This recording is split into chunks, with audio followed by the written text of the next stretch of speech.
to episode 86 of the Earthborne Games podcast. I'm your interim host, Andrew Fischer, and joining me today is a slightly different spread of faces. We have Maxine Newman as normal. Hello. We have Andrew Navarro. Hello. But Andres is still on his sabbatical, and Evan is out today, so we are instead joined by Joe Banner. Hi there. Joe, have you been on the podcast before? Yeah, I've been on a couple of the art podcasts when we showed sketches and stuff like that. Yeah. Yes, you may know Joe's work from. We put some sketches. Some of Joe's sketches show up in the World of EBR book. I think we've also thrown a couple into did we have a Joe sketch in the back of the Legacy of the Ancestors campaign guide to fill a spot? But Joe's sketches were inspiration for a good number of the weird and interesting things you find around the valley.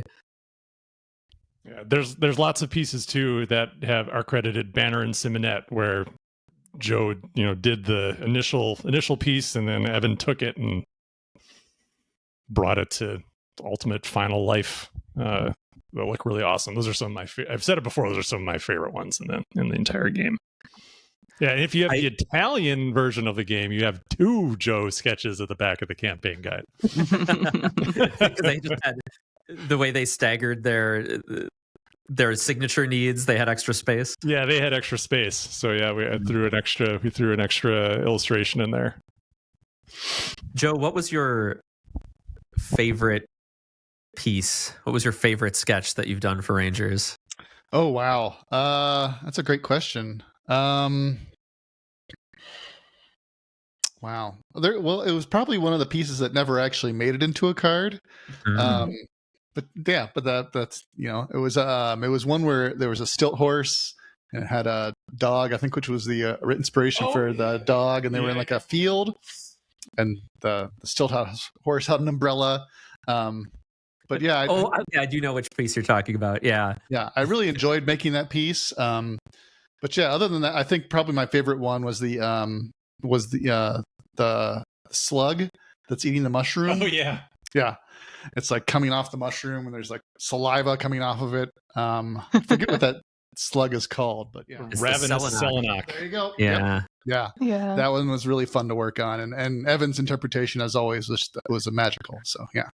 Yeah, the action of it rearing its head back is very cool. Yeah. It was. I love how into it is. Whatever it was eating, it's oh my god, this is the best thing I've ever eaten in my life. The best mushroom ever. All right. Well, for today's episode, we have an oft-requested episode for you. This is the Earthborne Rangers spoiler cast. So today we are going to be diving into spoilers. There's a lot of topics that we've avoided to avoid any spoilers for the Lure of the Valley campaign, the campaign that comes in the core set. And today, past a certain point in this episode, we are going to freely talk about that, so we can finally talk about some of those topics that we've avoided in other podcast episodes. But because of that, we are going to do our other segments first. So if you still want to avoid your Lure of the Valley spoilers, you can listen to our What's Happening, as well as the stuff we're into, knowing that those will still remain spoiler free. And then we will start our spoilers in our segment after that, and we'll give you a nice warning. So you can still stick around for a little bit, but after that point, it will be spoilers only for people who have completed Lure of the Valley, or people who don't care about spoilers. Yeah, and we will not be spoiling anything from Legacy of the Ancestors, except the existence of a specific mushroom-loving slug that we just spoiled. Does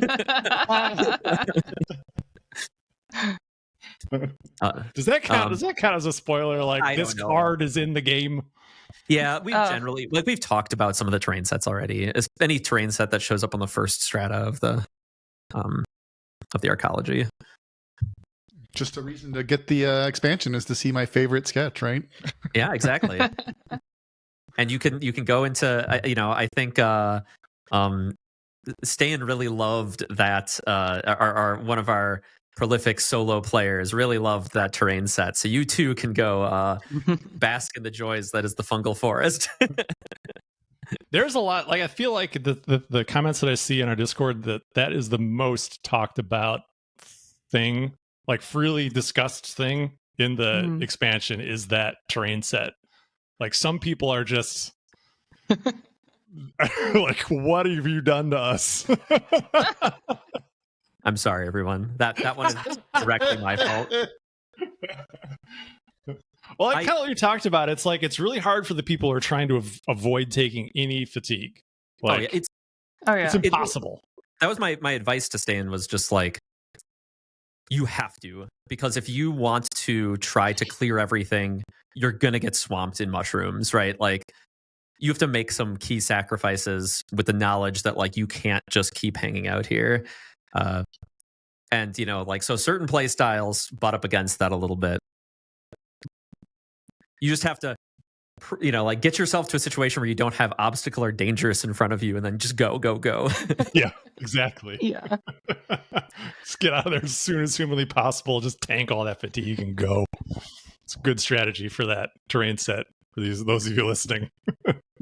But it's funny. I think at the same time he was talking about that, like, in some other messages I was communicating with some players, you know, about the classic question of like, does Earthborne Rangers have challenge?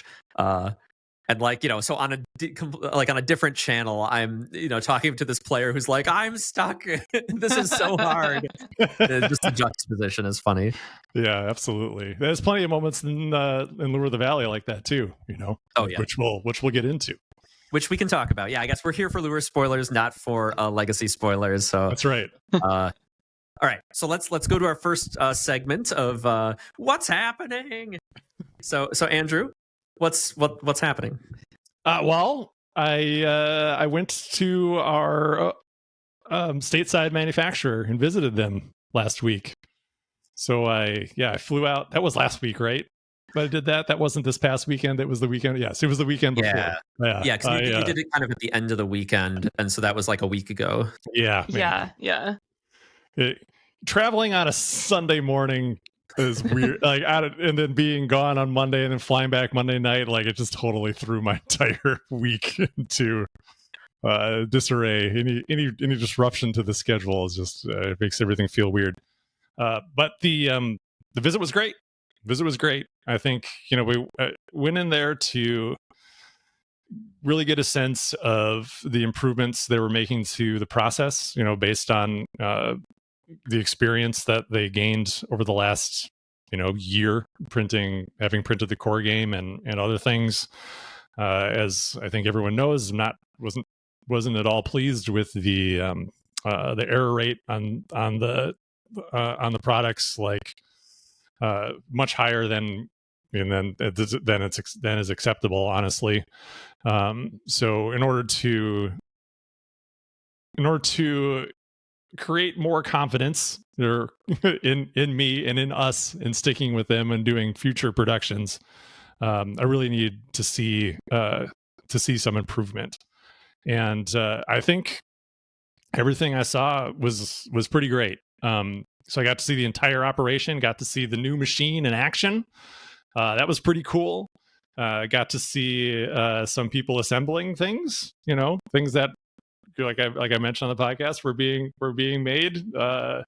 So got to see that operation, and I think, you know, it's really great to just see how things are actually made. You know, like people don't really. Oftentimes, I think as a customer, and before, you know, I started working in the industry, I didn't really have any sense of how stuff was made. You know, you see it on a shelf and it's there, and you don't really think about it. But I think a lot of people have this feeling that, especially today, where, you know, you push a button on a screen or slide your finger across it and things just magically happen, that I feel like there's that kind of feeling that that's how products work too. Like you take the digital file, you shove it through the funnel, and out the other side comes a physical object. But that's not how it works, you know? Well, I do think too, there's kind of I don't know what the bias would be, selection bias to do with, we mainly see documentaries that show the really impressive fully automated factories, right? We see like the an auto automatic, manufacturers, like an auto manufacturer, right, with all the robot arms fusing like things together and stitching stuff. Coke's industry leading bottling factory, right? Or like these other fully automated things. And so at least for me, for a long time, I just kind of assumed that most mass produced things were produced with a similar amount of automation. And one thing that really surprised me as I started visiting more factories is how much human labor is still involved in most things that are producing under like 6 figures of widgets, you know? Right.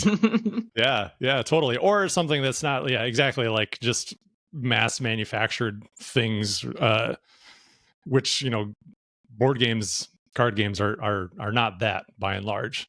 So so anyway, I got to see the new machine in action. And that was really cool. Got to see the new like bleed on the cards, which went from, I think it was it was an eighth of an inch, which is pretty much standard, to essentially the tolerance being 1 millimeter. So seeing that in action was great, because that was one of my biggest critiques of the initial game, especially like coming out of PAX Unplugged last year, was just how the graphic like moved around on the card. And with the way it's set up now, like if that if that moves around in a similar fashion, like you're going to be seeing a lot of the neighboring card on the press form. So seeing the cuts now are just like razor thin, and then seeing it in action and seeing like actual like cards that they all looked fantastic. That was really great. But then after it comes off of that machine, which doesn't do any of the printing, but does all the cutting. So like the flat forms go into this big stack. They get fed through the machine. They get sliced into card shapes, and then the corners get round. Then it gets put in a stack, and then the corners get rounded by this machine that essentially just like shoves the entire stack onto this big knife, and then they get spit out into like a nice orderly row that then human beings pick up, bring it over to a table. They take each deck, weigh it on a super sensitive scale to make sure everything is present that's supposed to be there. And then it goes into another box, which goes on to the bigger assembly line, where those get put into like an actual box packaging for like the final assembly. But that's it. Nothing fancy. Just human beings standing around an assembly, like a conveyor belt. It goes down the conveyor belt. They do their little part. It goes on to the next person. One thing I also thought was cool, of one of the things that they were assembling, is that the last step before they get put into the products get put into the carton, where the case, like where it has multiple copies of the thing in it. It was kind of on this little rotating disc that, as they were placed on there and got to a certain spot on the disc, they were weighed. And then if there was any variance, it just spit it out. So it didn't get forwarded on to the final, like putting it in the case. So it only did it when Nick, our rep at Delano, showed me, like just wanted to like demonstrate it. So he like took a couple extra cards and just like shoved them in there just to show me. And then it went through and just boop, shot it right into this little bucket. That they then, I don't know if they review it later or see what was wrong. I'm not sure where those end up, but essentially it doesn't gum up the works as the assembly line is going. So it was really cool just being able to see it, being able to visit with Nick. That was nice. And Karen, who's like the new manager there. So that was really good to talk to her. And it's just good to make that connection, and then also to just be able to say hi to the people on the assembly line and thank them, which was great. So it was all in all, I think a very good visit. And I think everyone should be excited about what will be coming out of there very soon. Yeah, and we'll be talking about it pretty soon too. Yeah. And for folks who like ran into or are concerned about some of the quality issues we ran into, part of this whole effort is to try to like help address those and help.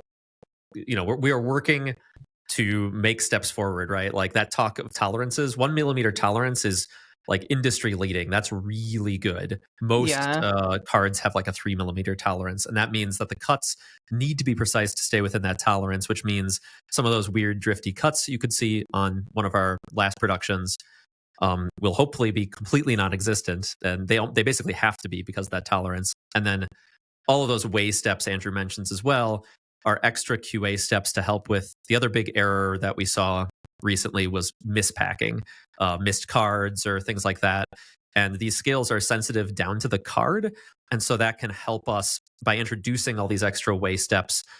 It's a way for us to just catch errors, especially in the human element of assembly. So all of this are big steps forward in, getting us to a QA tolerance in line with any printing that you'd get from China as well.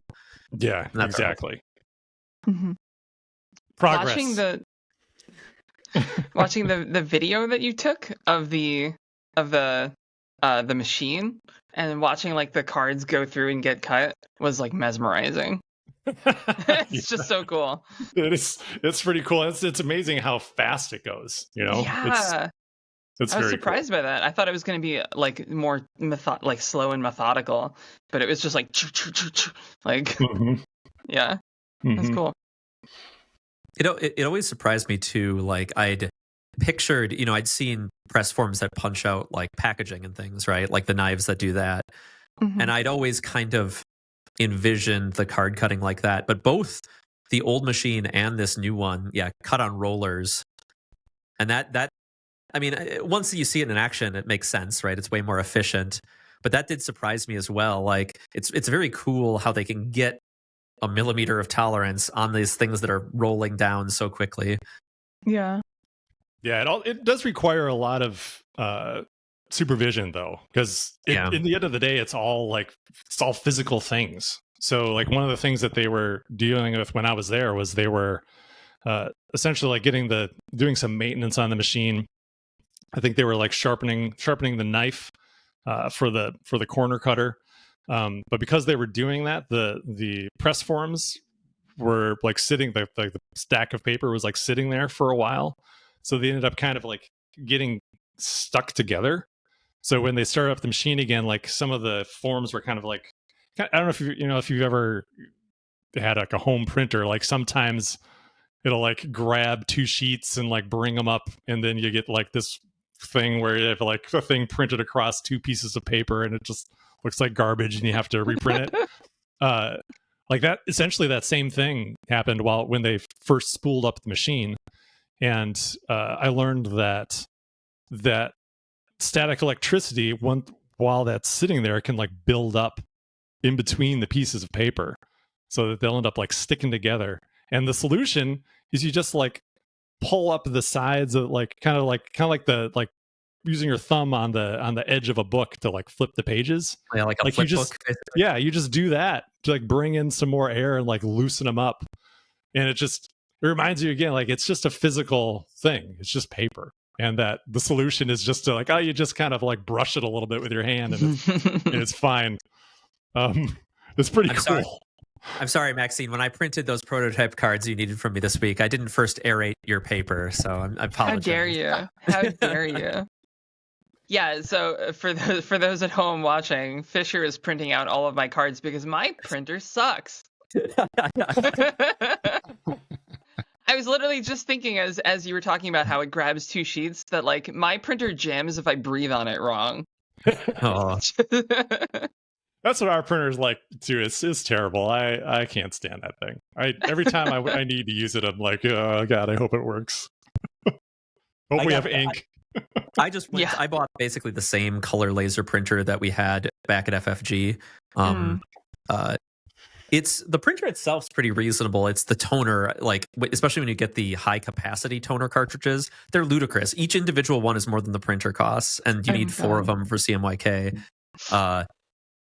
But it's made our lives so much easier. Like we test some on TTS, but we've always preferred playtesting in person, and it's so much nicer.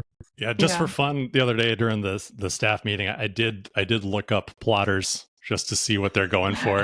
Oh boy. Okay, those What'd you think of the price on? Well, some of them were like, almost like $2,000, but there's some that were nearly like $7,000. Duh. Jeez Louise. Yeah. But I was just like, this is just the tip of the iceberg, because that those, like, especially the HP ones, they're going to gouge you on the ink cartridges. Most of them, I think, for a lot of their newer ones, it's like subscription only now. Oh yeah. And so, like, you basically just have to pay their printing subscription. You can't just buy the toner normally anymore. Oh, that's course. crazy.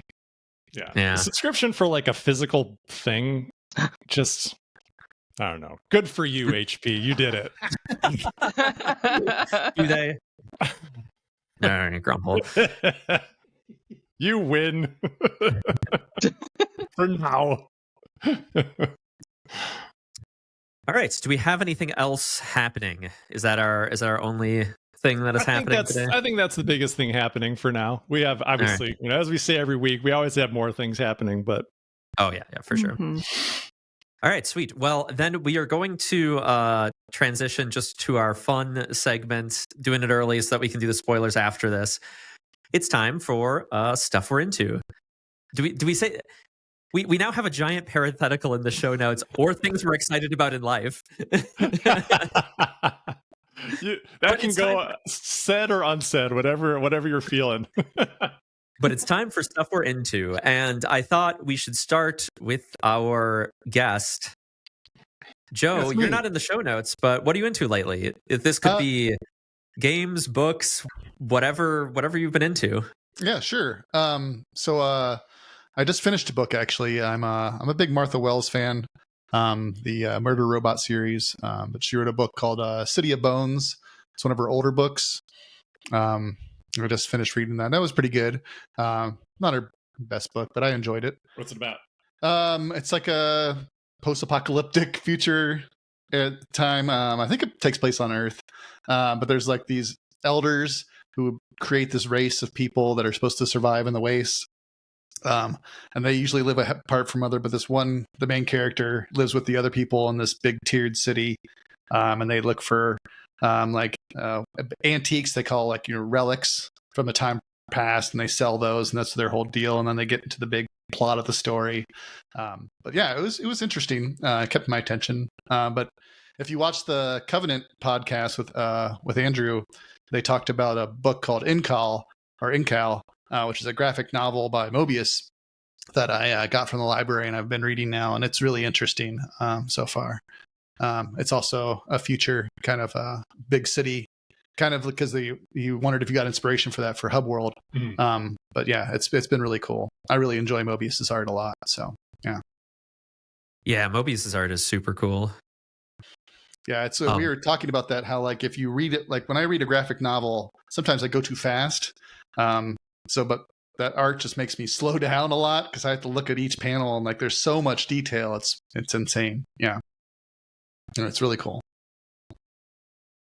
Yeah, on City of Bones, is it part of a series? No, it's just a standalone book. Okay. Yeah. That in itself is appealing. Yeah. I feel like that. My friends and I have our kind of Discord book club, and every book it's like, okay, so this is the first of a 10-book epic series. And I'm just like, oh. Yeah. Can't it just be standalone? I did that just the other day. I dropped off Sebastian at Barnes & Noble, and I just was like poking around in the sci-fi fantasy section. And like, I don't know why I did it, but I picked up like book 1 of the Wheel of Time. I'm like, what am I doing? I'm not gonna do this. Have you read all the way through Wheel of Time? I read the first 5 books many years ago. That's as far as I got. I actually haven't read it at all. It's like one of my fantasy blind spots. I remember really, really liking the first one a lot. Like I remember thinking when I read it at the time, like, wow, this is amazing. And then the next book, I was like, that was kind of just like the last one. And then the next one, I was like, that kind of was almost again just like the last one. It has that kind of like that. It's very similar to like the Harry Potter books, where it's like the heroes do a thing. It's all kind of related to what they did before, and it always ends with them like having some final but not final confrontation with the big baddie, and then it goes to the next book and kind of just restarts again. That's the way it felt to me. Here's the chapter where they have Christmas break, and here's the chapter where they do this thing. It And wasn't here's like, the chapter it's not like framed around a school year, but thematically, it treads on the same themes like over and over again. Yeah. I always feel like I hear about Wheel of Time, like, insert book number here is great, but insert book number here, like nothing really important happens that whole book. And it's like, no, that's an entire book. Nothing important happens in that entire book. But I guess when you have like 14 books, you can get off track for a book, and that's still single-digit percentage of your total story. Right. That's crazy. Anyway, we're slightly off track. Thank you, Joe, for the things you are into. Sure. The stuff you're into. Yeah. Maxine, what have you been into? Sure. So as I mentioned on the last podcast, I picked up Silent Hill F. Pretty much immediately after that podcast ended, because I realized you could get it 2 days early if you pre-ordered it. So I immediately downloaded it, started playing it, and it's really, really good. And then 45 minutes later, my PS5 overheated, as it does. Because my PS5 is super old. So then I think I talked about this in the last podcast too, or maybe it was just in a staff meeting, that like my PS5 keeps overheating. And so I started playing again. I'm like, all right, I'll take a break every like 20, 30 minutes. And I got so fed up of doing that. It's like, this is such a crappy way to take in a horror game, is to like stop playing every 15 minutes. So then I went over to my friend's, went over to Caitlin's house, and I played Monopoly with her, and it overheated on Monopoly, and I was like, are you kidding me? So I was like, nah, I'm done. Just get in there with some canned air and get all of the cat out of there. I did that like really? months ago, and it didn't do anything. So I was like, I'm done. I'm buying a new PS5. So I went and I bought a new PS5. And did you get the Pro? Yeah, I got the Pro. Because I can now have a PS5 at both my place and her place, which is nice. I can play like Cyberpunk with really good graphics, which is awesome. And I can play Silent Hill and Hell Is Us without it overheating every 15 minutes. So now I have beaten Silent Hill F the first time. And oh my god, it's really good. Oh, sweet. It's really, really good. I enjoyed every second of it. And I've heard through the grapevine and through the internets that the first ending is like the default bad ending, and you have to play through the game a second time to get the full story. And not just to get like a different ending, but like there's different things that happen also on like a repeat playthrough. So I'm about to start playthrough number 2, probably right after we're done recording. And so I'm excited for that. But like even that first playthrough, like even with the dissatisfying ending, quote unquote, oh my god, it's so good. What does the F stand for? I have no idea. I have no idea. So there's a lot of like fungus themed stuff. So maybe the F stands for fungus. I don't know. I don't think so though. But yeah, whatever it stands for, it's cool. The game plays with a lot of really interesting themes, and the style of it is awesome. It's a lot more gamey than previous Silent Hill titles, for lack of a better term. Like you can like upgrade your character at shrines, and like you can collect omamori, and like they do different things when you equip them, and it's a bit more actiony with the gameplay is more like, you can do counter attacks, and you can do like focus attacks with a focus meter and stuff like that, which like Silent Hill normally is just walk up, mash the attack button until the thing is dead. So I appreciate that they actually took some time and were like, no, this is a video game. Let's put some video game mechanics in it. And it's still scary. Like even with all of that video game stuff, it's still very scary. That's good. Yeah, I was going to say that like giving you agency in a combat system can often take that away. Though I did hear from a friend, he did complain that the combat system felt a little clunky despite everything. It is a little clunky. I assume intentionally so. Like, you move kind of slow. When you take a swing with an axe, you're not just like, haha, axe. You're like, like really slowly moving it. And but I appreciate that because, main character is just like a 15-year-old girl in 1960s Japan. No special powers, no like super abilities. She's not like a Resident Evil character who's like a secret agent. She can't do backflips and somersaults. She's just, there. And but like, oh man, it's really good. It's really good, man. How do they? What is kind of their conceit about progressing the narrative over multiple playthroughs? Is it like a Nier Automata style thing where, like, some of the meta narrative progresses? Why does playthrough 2 unlock more? Is there an in-game justification for it? I don't 100% know at this point. Okay. There's some elements that make me feel like, is this like a time loop kind of thing? And I don't think it is, though, which is why I felt safe saying that, even though some might see it as a spoiler. I don't think that's actually what's going on. But I imagine I won't know for sure until I've finished the second playthrough. But I think it's more just that, like, all right, like, you've seen one ending, you've seen like one potential version of events, and like one interpretation of what's happening. And now let's take a completely different interpretation. And they've kind of done that before in other Silent Hill games too, where like Silent Hill 2 is the best example, where what's actually happening is not the same from ending to ending. It's not just that, like, oh, you took your actions made you set down a different course and now this happens. It's more like, no, everything is reinterpreted under the umbrella of this ending. Like, different things make like, it's hard to explain without spoiling anything, but like in this ending it was all in this character's mind, and in this ending it was real, but like this has happening.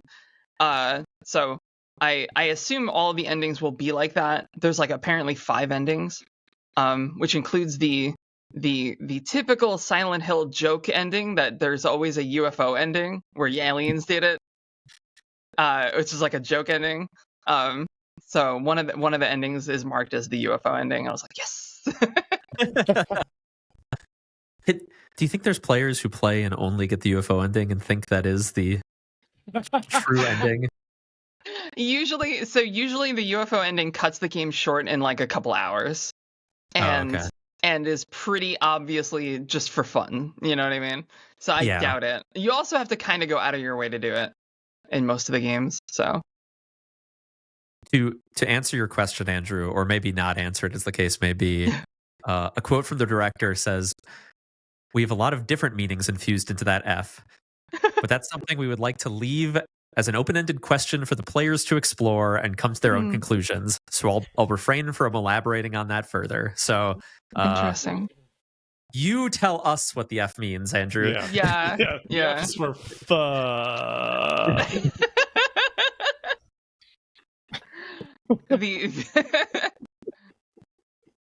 Yeah. I don't know. Maybe it's referencing a Japanese word. Like, yeah, maybe. Yeah. But yeah, it's super cool. They really did a great job on the environments. It feels like a creepy 1960s Japanese town, like, so much that it put me in that mindset. Like, I visited a couple towns like that in Japan, and I was like, oh, this is so cool. Like, they really did their research. Cool. Well, congrats on the new PlayStation. Yeah, I gotta play more No Man's Sky and Cyberpunk on like good graphics. We'll see how long it lasts before it too is filled with cat hair. Don't you dare! Don't you dare! I have a floofy cat. I can't. I'm gonna make sure cat hair doesn't stay anywhere near this thing. Oh, man, there's no stopping the cat hair. Am I like every computer I own just would turn into just like it I open up my laptop and clear it out basically every year because otherwise it just gets clogged up. Yeah, I mean, when I got Eris, I pretty much resigned myself to the fact that every piece of clothing that I own, especially like the black clothes that I own, which is a lot of them, is just going to be covered in gray hair for the rest of my life. Yep. All right. I guess I can go next with stuff we're into. My answer, I don't have as much new and interesting. I'm doing a lot of the same things I was doing last time we talked. I am still in Silksong. I think I quoted, I thought I'd played like 50 hours or something last time we talked. Sean and I were talking later because Sean Chubfrog has played a lot of Silksong and so messaged me about it. So I looked up on my Switch exactly how many hours I'd played, and I'd played like 24. It just felt like 50. Well, I mean, I've played this game more than I've managed to fit in any video game in like the last 2 years. And so like, it felt like I was spending 50 hours. Turns out, yeah, but not as many. But I'm a lot farther. I'm definitely starting to hit a wall.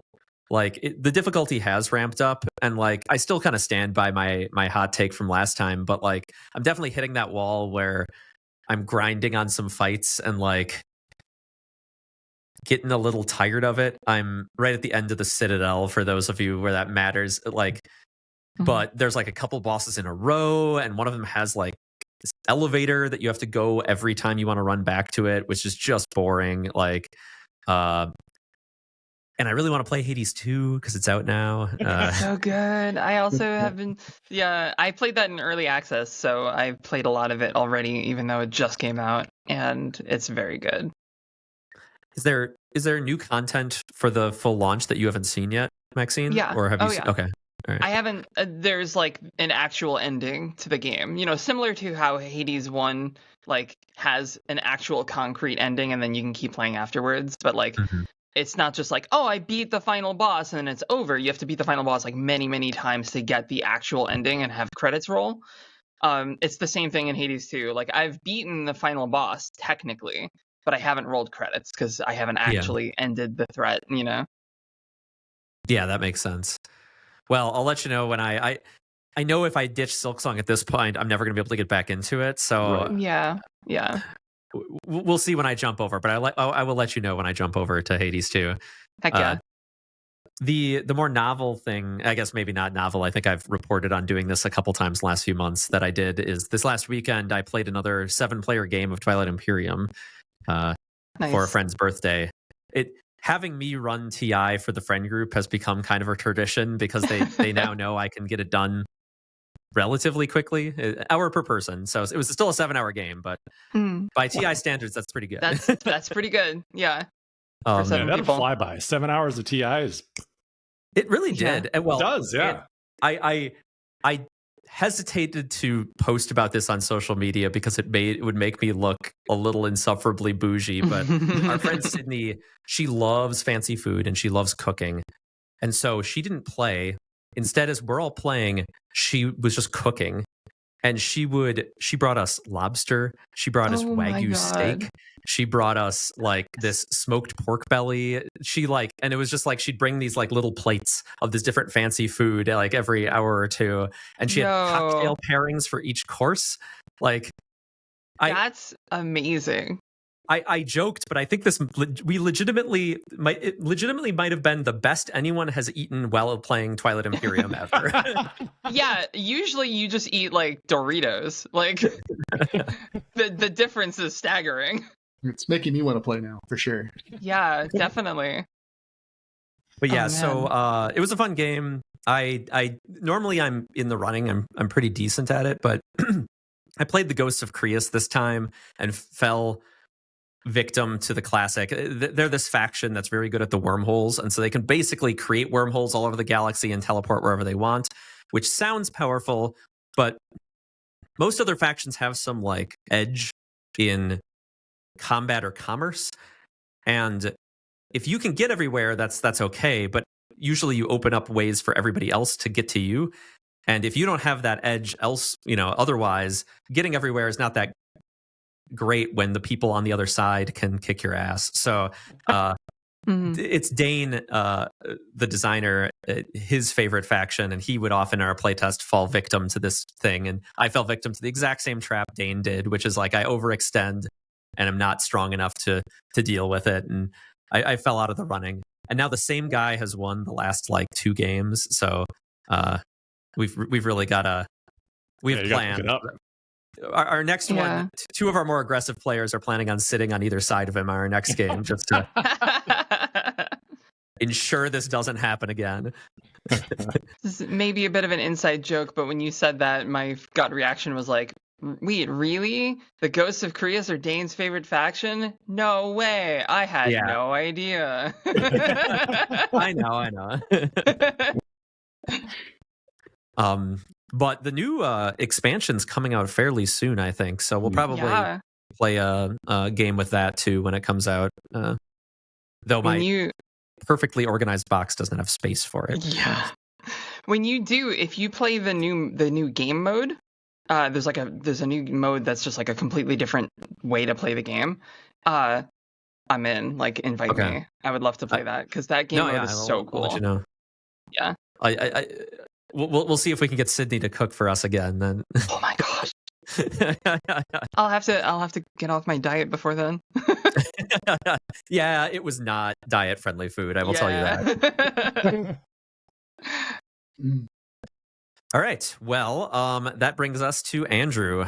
What have you been into? I'm still playing Death Stranding 2. Oh, yeah, that's right. How far are you? I finished the main story like before we recorded last time. And I'm so close to 100%ing that game. It might be the first game that I get the platinum for. Oh, wow. That's cool. Yeah, it's a pretty big time sink to do that because you just have to build up your connection level with everyone in the world to get the one of the trophies. But it's just really fun. Like I just enjoy spending time in that world and running around making deliveries. We'll see how long it'll actually take me to do that. It might be quite some time, but I think if I don't get bored with it, that might happen. But yeah, still really enjoying Death Stranding 2. And it's football season, so I'm deep in football. I was Rachel asked me yesterday, how can you watch so much football? I was like, I don't know, I just like it. But it's like dream Sundays for me. I wasn't feeling great this Sunday, so it was even better. I just kind of just permission to just veg out and not do anything. But this time of the year, they're doing international games, so wake up in the morning, make some coffee. There's a football game on. Oh, and I'm just parked all day long, starting at 9 a.m. until 10:30 at night, and then I go to bed. It's fantastic.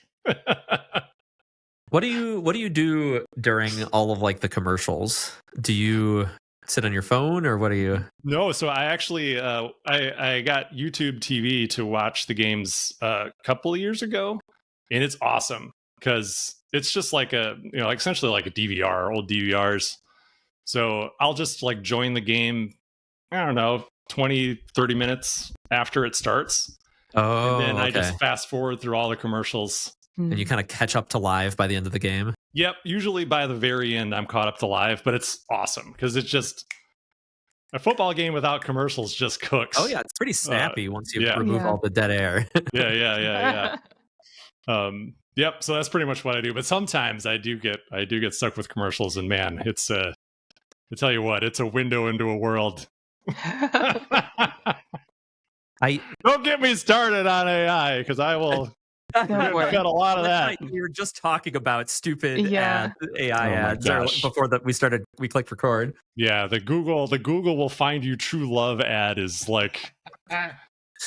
just a nightmare. Just a nightmare. We won't go down that road because if we go down that road, this becomes a trashing AI podcast again. we could just launch the Andrew reacts to AI advertisements. It's just you screaming. Anyway, that's it. All right. Well, sweet. All right. Well, we are now officially going into the spoiler cast. So for folks who don't want spoilers on Lure of the Valley, if you do not want spoilers on Lure of the Valley, the campaign that comes with the core set, turn off now. We will see you in 2 weeks for our next podcast. Thank you so much for listening. For those of you who are okay with those spoilers, stick around and we'll talk a bit about them.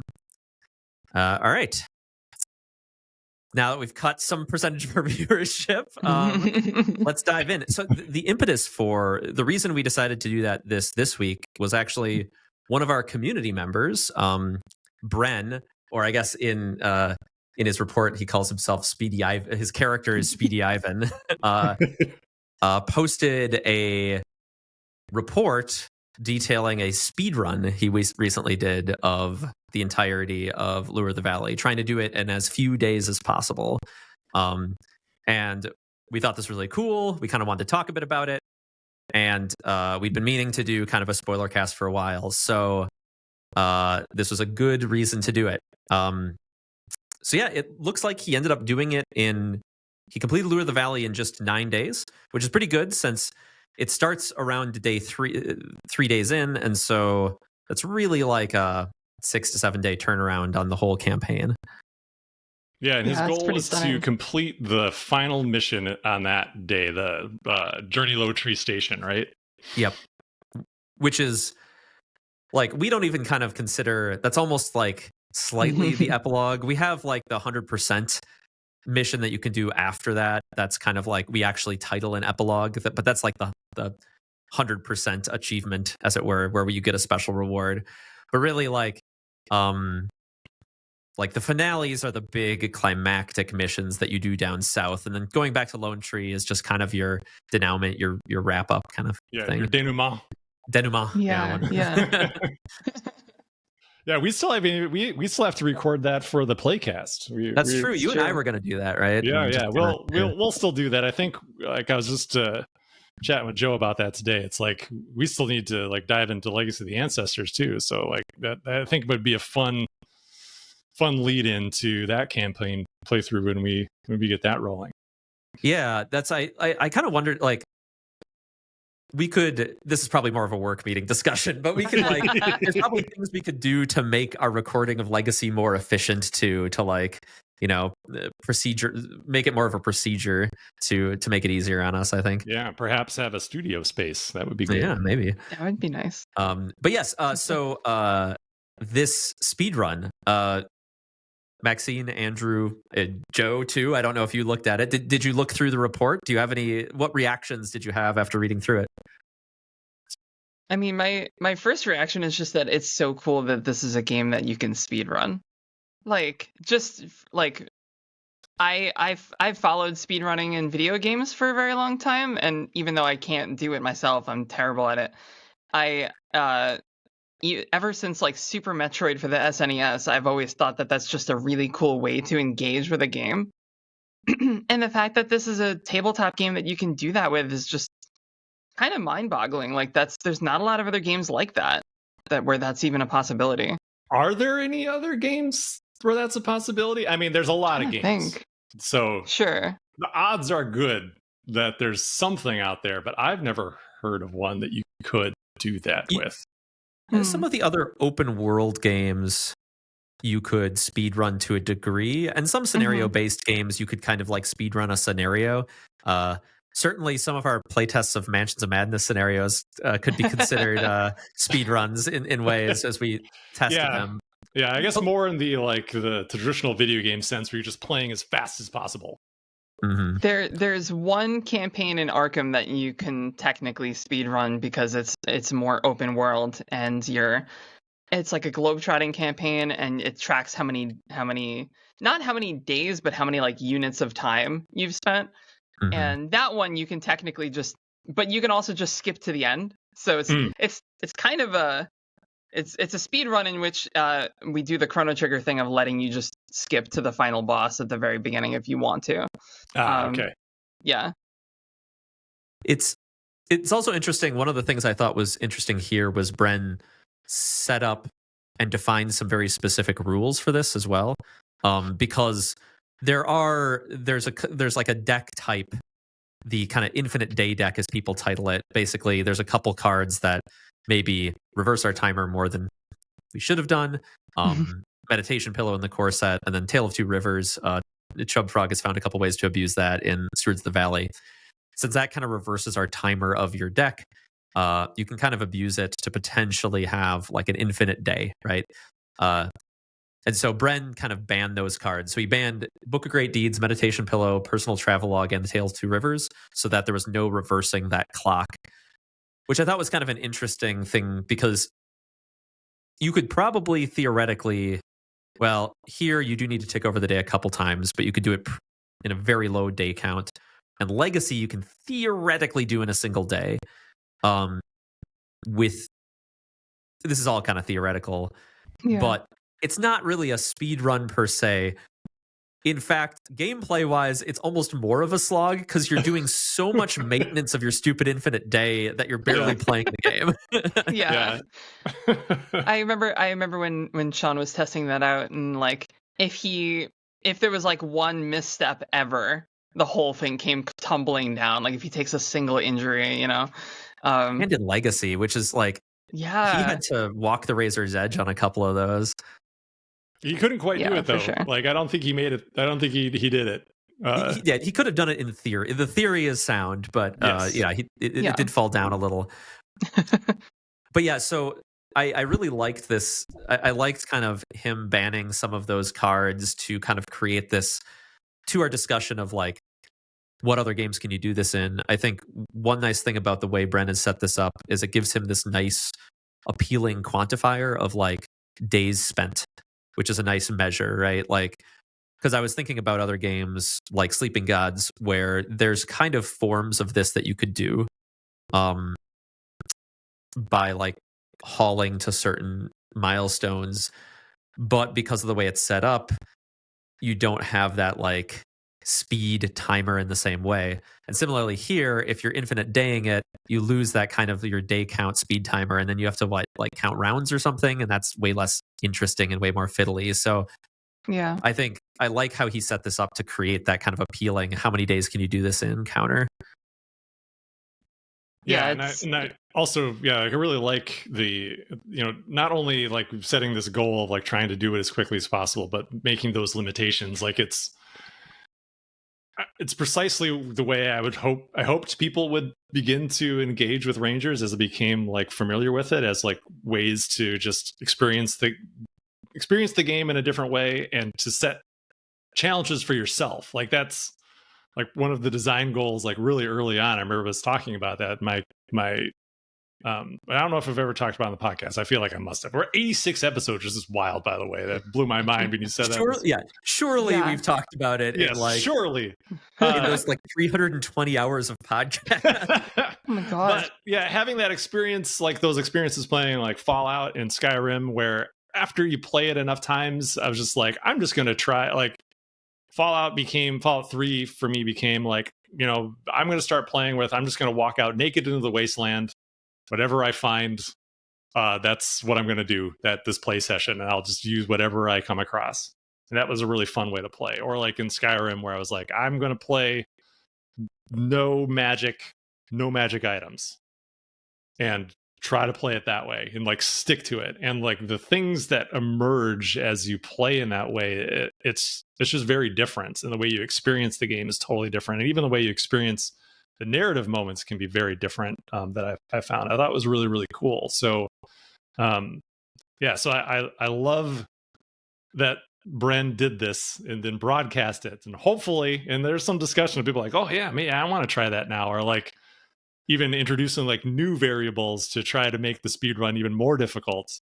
Very cool to see. So I hope that more people do this very thing, or like even if you're not going to speed run it, like put different limiters on yourself to change the experience or up the challenge. And we were kind of trying to poke at that with the achievements. Like some of the achievements are just funny things that we noticed could emergently happen during the game, and we wanted to kind of call attention to. There's actually within the achievements, there's kind of, when we were deciding what made the list of, for those of you who don't know, there's an achievement list on our website. You can go look at it. It's different things you can do in the game that aren't part of the main objective. There we had different like categories, and like some were kind of along this lines of like speed run or feats of strength, as it were. And there was like a category that was just funny things that can happen, and we tried to have. But one of our goals with this was to get people to explore the game in these non-standard ways and set challenges for themselves. So I'm very excited about it. there's even there's a sequence break we left in the game that we thought about closing, but it was just going to be kind of a fiddly pain with the way things sequenced out and everything. And we were like, okay, to sequence break this hard, you have to be actively trying to sequence break the campaign. There's no way you can accidentally stumble in on this, right? And so we just left it in. So there's a couple ways you can kind of sequence break and meet characters in states where they're not supposed to be yet, but it's a little tricky. Mm-hmm. Yeah, I mean, like you said, you'd have to essentially have already played the game and know. Yeah. So you would have already experienced it the way it's intended, and then you'd have I wonder if I can go in here and mess this up. I guess try that out, and that's fun too. This is the spoiler cast, so I probably can just tell you. Yeah. You can. So Ale is in the swamp, but you actually meet him in the story on day 3, and he hasn't fled to the swamp in shame yet. So you can actually go down there and meet Ale in the swamp before he's self-exiled to the swamp in shame. But you have to travel from Lone Tree Station all the way down to the swamp, get to the heart of the swamp, and talk to Ale, which basically no one that I am aware of has accidentally done. Yeah. And you have to do it before day before an early day, right? Yeah, before day 3. Before day 3, yeah. That's whew. So what did folks think of his deck build? Oh, sorry, Maxine. Oh no, you're fine. I thought the deck was really sound. I think playing as a shaper makes a lot of sense.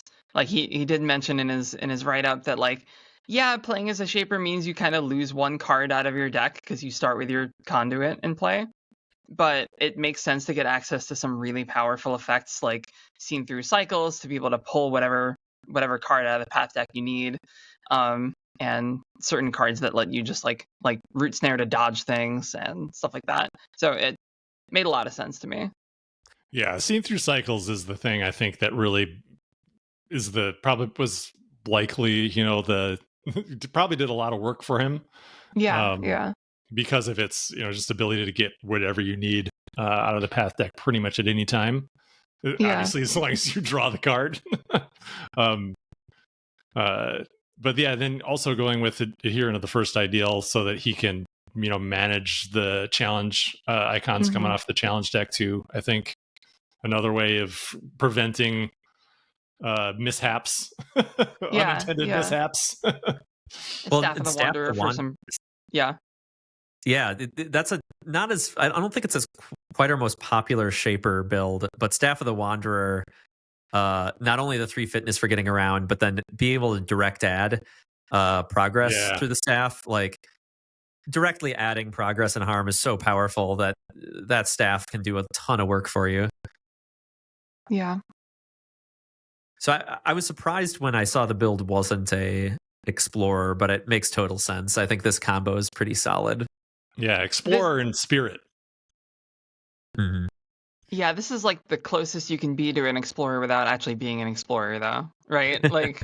Yeah, the 3 fitness shaper, Did you notice? And this is kind of almost the opposite of what you were saying about creating even more challenges for yourself. But did you notice what he's doing next? What he said that he was planning on doing now? Oh no, I didn't see what he said. Yeah. So he's doing the equivalent of a tool-assisted speedrun, which if you don't know, in the speedrunning for video games, in that community, a tool-assisted speedrun is one in which you use programs to basically emulate what would it be if you were perfect? If you were absolutely, perfect like a machine, how fast could you go with those tools? And so in this game, it's basically anytime you would draw a card, you draw the perfect card. Anytime you would draw a path card, you draw exactly what you need. When you're shuffling cards from the Valley set, you shuffle in the 3 cards that you want. You know what I mean? So it's if you had perfect, optimal, 100% luck all of the time, how fast could you beat it? Which is an interesting experiment. It definitely makes things very easy, but that's kind of the point, is to see how fast could you go if everything went perfectly, Yeah, what's the hypothetical top end? Yeah, exactly. have to imagine it's pretty fast because, like, oh yeah, just you draw Ben every time, right? You draw like, Ben every time. You travel with focus. You know what I mean? Yeah, that's where you were Yeah. saying you would take Ranger Cache out because you wouldn't want that to like artificially inflate your increase the length of the day. Yeah, it kind of falls Maybe. into his ban cards that reverse the timer thing. Yeah, I don't know if he's still doing that restriction in this speed run, but okay. I saw that. I mean, maybe he is. I don't know, but I saw that was kind of the plan for like his next experiment. Well, if you could do a perfect game that you didn't have those restrictions and you could use like meditation pillow, wouldn't it just Sure. be whatever the number of days, the minimum number of days that the campaign would allow? Like, there's really not a whole lot to experiment with there, right? Because you could just look at the campaign guide and figure that out. That's true. Yeah, I imagine those restrictions are still probably in place for those reasons. I honestly don't know if I could do, like, he challenges people like, can you do better than this? Unassisted, I don't know if I could do better than this. So 9 days. That's crazy.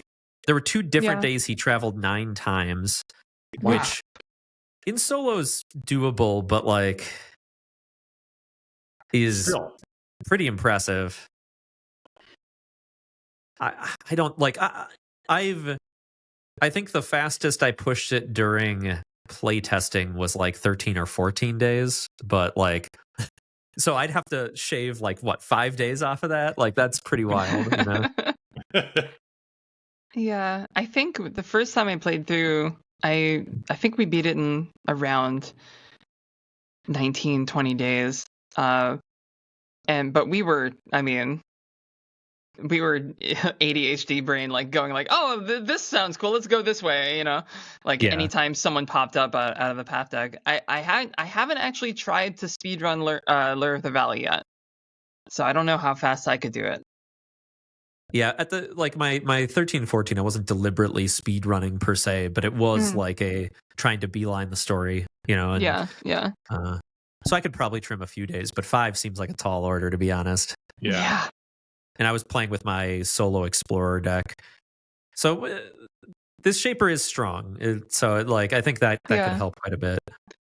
I liked his thought process going into the different days, like what their objectives were. Like, you know, I really want this specific reward, so I'm going to go straight for this reward on day 1, you know, like that kind of thing. Clearly put like a ton of thought into it, you know? Yeah, I mean, like, going for Null's Understanding right away makes a ton of sense. yeah. And Cordo's Instinct was the other one, I think. Mm-hmm. Yeah, just because it helps with the fetching things, Yeah. Well, anyway, awesome job, Bren. Like, yeah. We really appreciate you diving into the game like this, and we're excited to see what else you come up with. And that's really cool. And sharing it with the community. So if you haven't checked it out, if you go into the EBR, I think EBR General channel on the fan Discord, there's a PDF in there where it talks about every day. Deck build has the starting deck, the finishing deck, and like a little synopsis of every day and everything that transpired. It's very cool. Very, very cool. But speaking of playthroughs of Lure, we did a little bit of our own. I guess it's it feels like ancient history now, but it does. For most of you probably are aware, we've got our playcast where we played through all of Lure of the Valley as a studio. So we would kind of swap in and out different players, kind of using our drop-in, drop-out functionality to play through the whole game. And we wrapped it up earlier this year in 2 different finales. We at the time, Andrew was living in Costa Rica and had been playing some of our sessions. He had been doing true solo from Costa Rica, and so we decided to for our finale, since there's a few different options of finale in the game, we decided to split up, and Andrew was going to do one and we would do one of the others and kind of simultaneously play, which ended up being pretty fun. Yeah, it was super fun.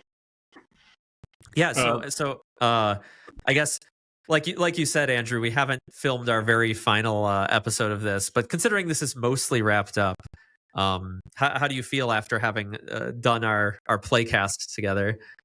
I mean, it was fun. I think the thing for me about doing those playcasts, and I know that you guys can relate to this, is like just trying to not screw a rule up or miss a step or like forget to do something, you know, or like there's so many times too when I'd be playing where I'd have an idea to do something. I'd even talk about it as part of the playcast.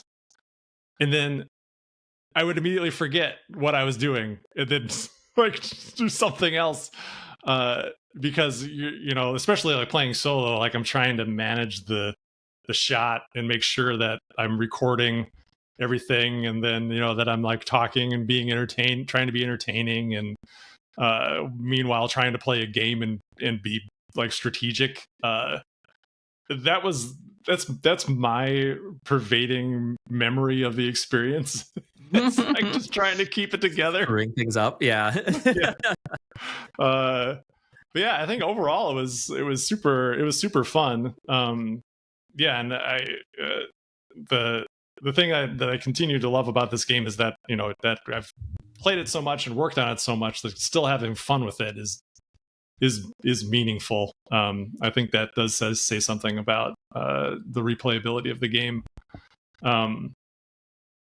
Yeah, I think like I think the only thing is with my finale, at least, is that I didn't have as rough a time as you guys did. It wasn't as nearly as nail biting. So essentially, I completed the worm food mission like midday. I had a ton of stuff. I had a moment where I was like, I wanted to get the topographone. And I was like, man, I would like, that was my goal going into it, is like in the heart of the swamp, you can, if you explore the overgrown ruins in the heart of the swamp, you can get a unique reward called the topographone, which is a really great reward card. And I really wanted to get it. And I thought I could be like the super cool guy and both successfully complete the final mission and get the topographone. But I chickened out. I could have done it, but I was also like at a moment where if I had drawn a crest, there were enough Hydra worms in play where the day just would have ended. So I didn't do that. I chickened out. But I kind of wish that I had just done it. Yeah. So instead, I had to create a. So instead, I made the rest of the day about trying to complete archaeology. Yeah, you traveled a bunch. Yeah, which it seems even harder. Yeah, it was cool. Like again, like I was getting really focused on trying to get that one done. So I could have traveled one more time if I had been a little more brave. But I played it a little safe the last couple of rounds. So Worm Food's main conceit is that, you know, we actually messed around with the design on that one a couple times, like trying to find. Tuning in the finales was actually a real challenge, since most Rangers mission design is very kind of freeform, where a lot of the missions are designed to take a couple days and be things that modify just how you're playing the game. The finales came together as these kind of like set pieces that are more scenario designed to take like a good chunk of your day. They came together pretty near the end of design and development, and Worm Food is one we messed around with pretty close to the end. We ended up designing a kind of difficulty scaling thing where you basically scale the difficulty yourself, as it were, where you have to like get all sorts of stuff into play to complete the mission. But then you kind of swamp yourself there, and getting out is kind of hard. And so you kind of like create your own misery. Solo, there's not quite as much going on, but how did you manage to kind of dig yourself out of that hole? Well, I made a liberal use of the Camo Weave Cloak, all-star for me, and also the Day Howler. Like, you know, I know people like trash 3 awareness, but I tell you what, like my Artificer plus Day Howler it came in clutch for me so many times, and it really was huge in that finale. So I was just able to exhaust everything. And then if I was like surprise fatigued or ambushed by a reclaimer, I was able to just use my camel weave cloak. It really, the only thing that like was a threat to me really was just drawing those crests with a with ready hydra worms. Yeah. So for most of that mission, I had everything exhausted.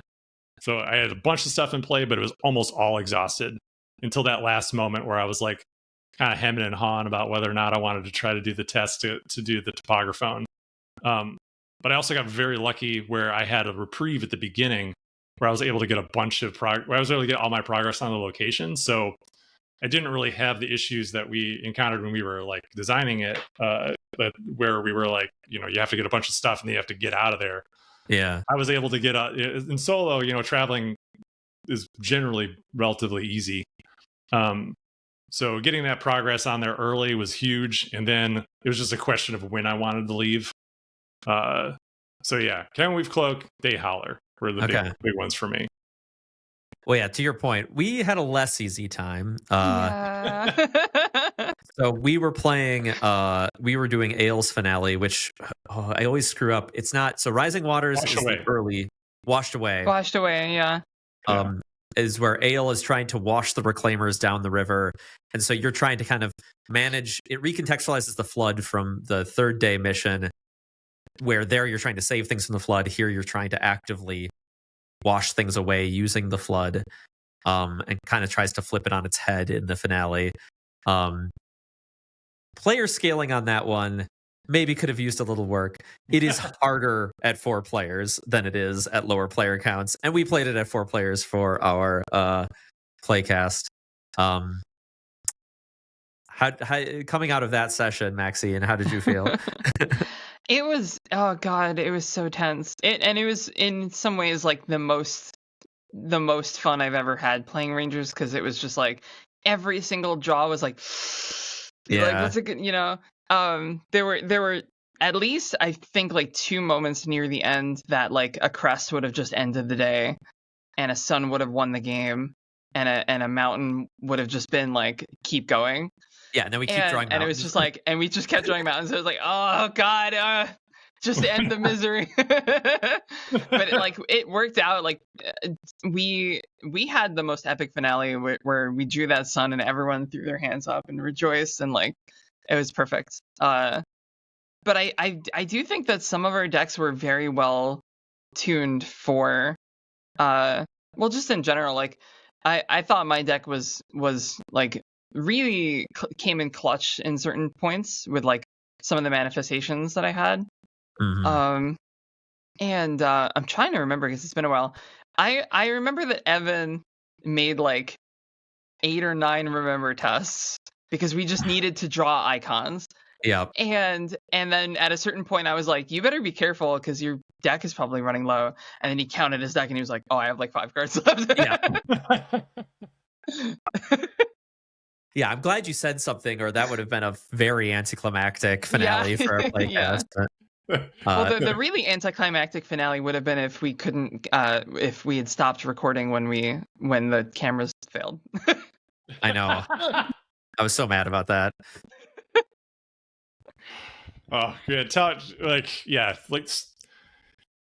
Technical issues with those playcasts, the worst. Like I had multiple episodes that I recorded that were just gone that I had to redo.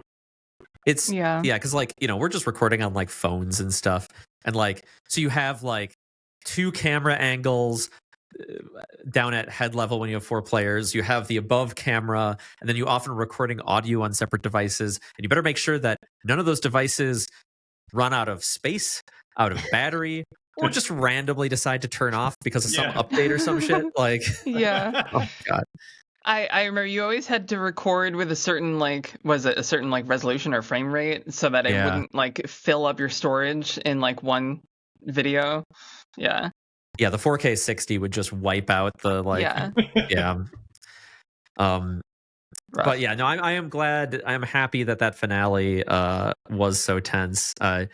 We didn't do the third finale, which is where Spire gets kind of attacked by the Reclaimers. That's like So yeah, I guess this is a spoiler cast. So there's kind of this is a spoiler cast. Yeah, I do like it, but it's kind of the bad ending, right? Ending. Yeah. Like you kind of have these two solutions where you're the ones actively taking control and trying to fix the problem, and that's more the management one. And you can still have a good outcome of that. But it is, since it was kind of like the bad ending and like slight failure state ending, we just decided, and we weren't in a position with our timers that we were forced into it in the playcast. We decided not to do that one. Yeah.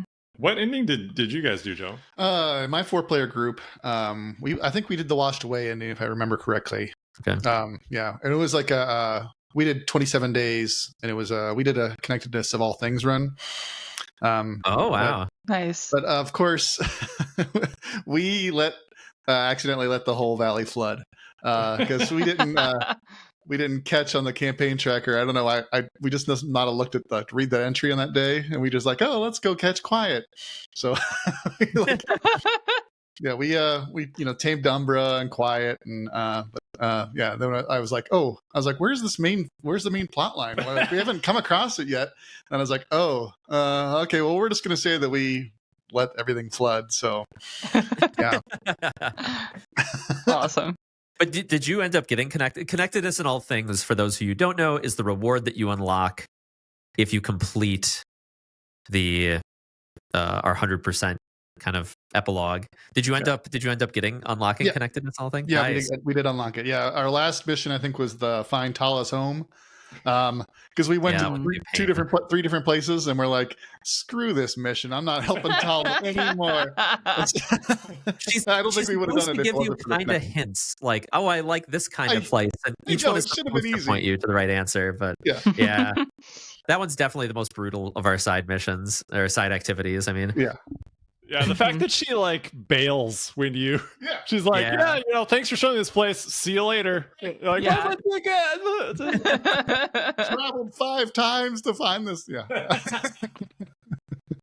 What does Tala's perseverance even give you? Her reward card. Tala's perseverance is really good. It's like auto progress on an obstacle, and then if it's in a trail, if it's in a mountain or something. Okay, yeah. Or no, it's auto progress on a trail, and if it's an obstacle or a mountain, you get more progress. Okay, all right, something that's pretty like good. That. Yeah, it's really good. It's a total of like 5 progress if the traits line up. So it was the last mission we did. We didn't really get to use it very much, but yeah. I mean, that's like it's kind of for the expansion. You got to play the expansion. Now. Exactly. Yeah. There's obstacles in the expansion. Spoiler. Speaking of reward cards, since we don't talk about those a lot because of spoilers, I was kind of curious. What is do people have? What are folks' favorite reward cards? What reward cards did you run in your decks? Do people have a favorite? I mean, it's got to be Null's Understanding, right? I mean, that's obviously the best reward. The reward card most in need of a nerf. Is it your favorite? It's not the best reward card if you're a shaper, because some of those manifestations are really good. Yeah, Quiet's also really good too. Quiet's also very good. I think a couple people in my group were always afraid to sick Quiet on creatures because I don't want it to go away. Yeah. But we love Quiet. I'm trying to think of the manifestation reward, because there's one in there's one in Legacy of the Ancestors that's like blank of the Verdessa, and then there's one in Lure of the Valley that's like blank of the Verdessa, and I don't remember which one's which. I think Touch of the Verdessa is in Lure. Okay, yeah, that's the one I use a lot. That's probably my favorite reward from Lure of the Valley. That is very good, especially if you're running a Forager Shaper. Then it's just incredible. Mm-hmm. Sil's sketchbook is really great. Anything that can just let you exhaust anything is awesome. Exhausting features is maybe just like a little underexplored in the core set, so that one's very good. When at my home game that I played with Caitlin, we traveled on the rivers a lot. Like we were river rafting for most of the campaign, and I used Artel's vaulting rod a ton. Oh, which was surprising to me that I was using it as much as I was, but we were in the water so much. that it actually became like a staple of my deck, even though it's like 3 equip slots. Yeah, it's not the best normally. It's a little too situational, but I could see that with the canoe, that being a really, really strong combo. I was going to call out the canoe as one of my favorites just because I really like the like how it changes the map.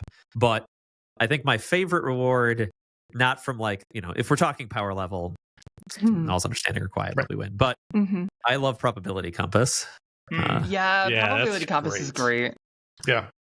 And short of a stupid combo I found with some unreleased cards that we won't talk about, it's generally fairly well balanced. We just recently, I had a deck that used Probability Compass to do some dumb things. It probably shouldn't be a tech mechanically. I think we gave it because of theme, but being able to recharge that thing is pretty good. In fairness, that was particularly bad because we had 2 people running Probability Compass and 1 person recharging both. Yeah, Andrew was playing an all reward deck in our playtest where every single card in his deck was a reward. That deck is so fun. I really like it. If anyone's tried it, you should try it. Just get enough rewards just to fill your entire deck. Your old Ranger is gone. There's nothing left of what you once were. Ranger, all you are is what you've learned. It's awesome. No background, no specialty, just 30 good cards. Yeah, it's fun. Yeah, it's great. It's fun. Yeah, it felt like it made me want to do like, get enough rewards where I could just do singletons and have it be almost like a commander deck. Where every time you sit down to play, it's like a grab bag of mystery. Grab bag, That's fun. Yeah, the other manifestation that I really like is Light as a Feather. That is just such a good card. Very solid. Yeah. You were also using that to cheese one of my recent designs in Fischer. I used that to great effect in one of our recent tests. Yeah. So that's reward cards. I do want to talk briefly about some of the missions that show up in the campaign. So we talked about some of the finales a little bit here, but there's a few other notable missions. I think first and foremost is probably, this is kind of our line for spoilers, is we usually will allude to day 3, but we don't talk much about Rising Waters and what comes after. So Rising Waters is the mission with the floods, the first mission with the floods that kind of marks the start of like shit going down in the valley. But we haven't talked a ton about it because of spoilers. So it gets a little, that's when things start getting kind of hard. Andrew, like you had mentioned wanting to like kind of talk about this mission. What thoughts do you have on Rising Waters? Yeah, I think we've kind of like danced around it before because we wanted to kind of talk about where it sits, like why it sits where it sits. We've talked about it kind of philosophically, but I think now that we can just we don't have to talk about it in vague terms. I think addressing this point again, I think is worthwhile. Is that I think if this were an FFG game, let's just say, it would have started with Rising Waters. Like that would have been where that would be the first thing you did. It's like, if you look at we had people who wanted us to do that, right? And wanted us to start the game with Rising Waters. Yeah, we did. Yep. And I was pretty adamant that I didn't want to do that because one of the things I really wanted to do differently with Rangers versus, the cooperative LCGs we've all worked on is that, since those are scenario based, a lot of the value in the game comes from the game, those scenarios kicking your ass and then you having to adjust and learn and then like solving the puzzle and then moving on and doing the next thing. So conversely, I thought it'd be cool to like essentially give you 3 sessions where you could learn the mechanics, get comfortable with the game, get comfortable with your deck, like start to figure out how things work, maybe get lulled into a false sense of security about the difficulty level of the game, and then throw a mission at you that not only is really challenging to complete, but that you probably won't complete, to kind of establish that expectation that it's okay to progress not having done something perfectly. And I think like that also went through some iterations. I remember like when I was doing the playtest, like my first solo playtest of it, we originally designed that mission to be 3 days long. So like essentially like 1 day per location, to make it more possible to do it successfully. Yeah, it was balanced for 3 days. Yeah, absolutely. But I felt after I played the second day, I was like, of that mission, I was like, I never want to do that again. So I felt like, if we make this 3 days, this might be like a thing that people are like, I'm just not gonna ever play this game again.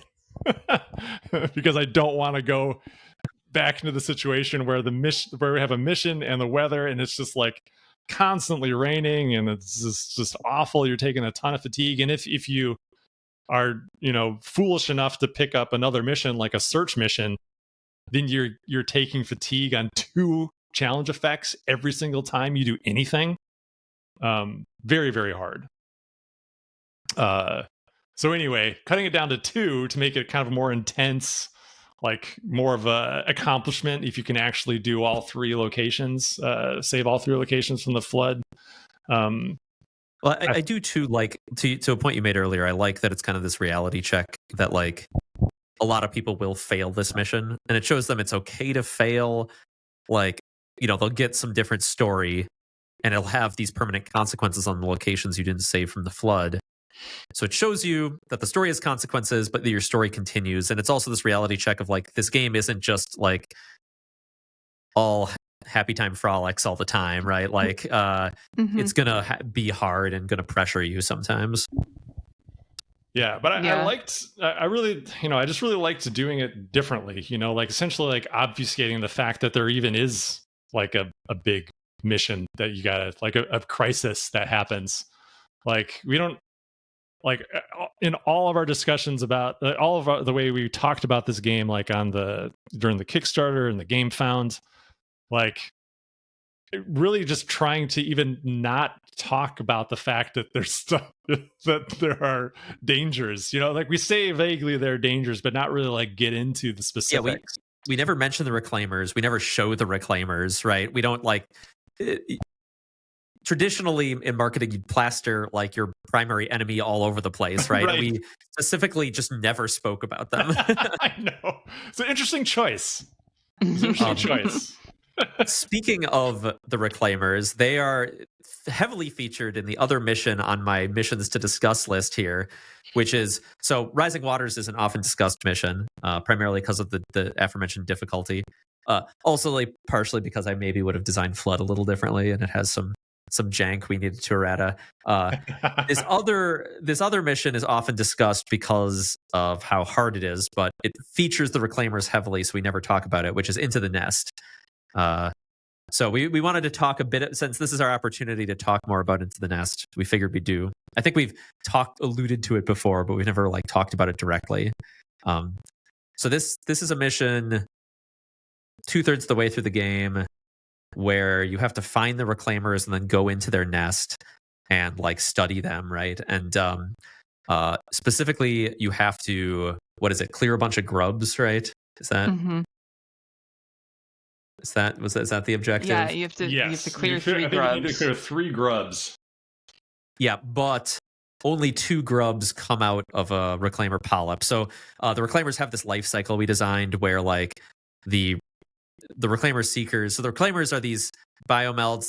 They're eating the remnants of these old structures and things, and so the seekers show up and they slime up the the location, and this slime kind of creates these polyps that grow, and then these burst into these grubs that then evolve into the seekers, and there's kind of this life cycle of these reclaimers, and so we kind of designed it into their card cycle.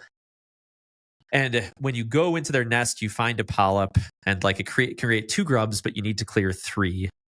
And the reclaimers are brutal. All of the cards are brutal in different ways. And I think my hope when I had designed the mission, and the way some people do it, is you do need to you're supposed to see the life cycle all the way through, right? You're supposed to watch some grubs grow into seekers. Seeker slime multiplication creates polyps, creates more grubs, and that'll get you to 3 grubs. So you get to see this little mechanical life cycle and study and understand the reclaimers better is the intention.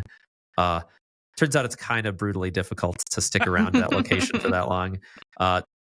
So people have opted, I think the commonly accepted solution to this is to leave and come back. Yeah. Which was not the intended solution, though it is functional. Yeah, what did you guys do? You guys just do it? Just brute forced it? Yeah, I think we just, we roughed it out, yeah. And speaking of... just waited for them to create new grubs. Yeah, that reclaimer grub was a fun sketch to do as well. I just like drawing gross things, so I guess... Yeah, that's one where I had the first... I designed the entire life cycle, and then I'd pass it off to you to do a more finished version. Yeah. Mine, I think, was almost grosser though, because mine had it had eyes, but they were actually holes.